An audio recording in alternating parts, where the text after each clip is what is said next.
If you could take us back to your early years of marriage, you both, you share pretty transparently in this book, Barbara, that you both brought fears and baggage and failure into your marriage.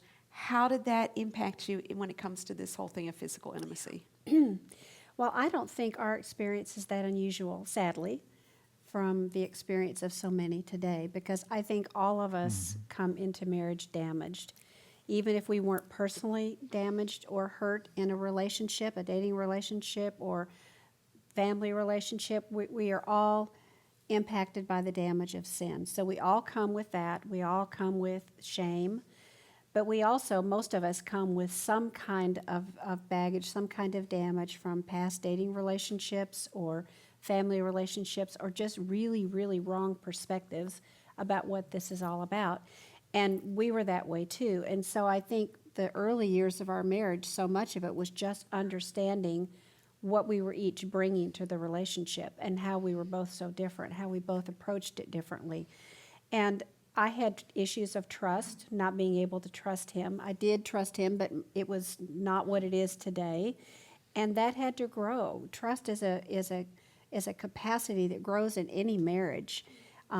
We think we really trust one another when we get married, but we find those places where it's hard to trust once we get in the marriage, and we have to explore, why is this hard to trust? What is at the root of this, which requires more conversations, and we had lots of conversations.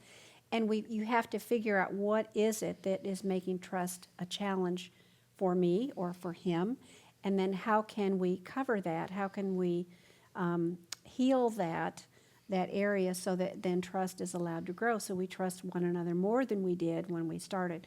So trust is a commodity in marriage that isn't automatic. And most of us come with some level of trust deficiency that has to be repaired so that trust can grow and become at the level that God wants it to be. And that takes many, many years. And that's why fidelity is so important, both just in your marriage, to not have someone outside the marriage, but also like pornography today.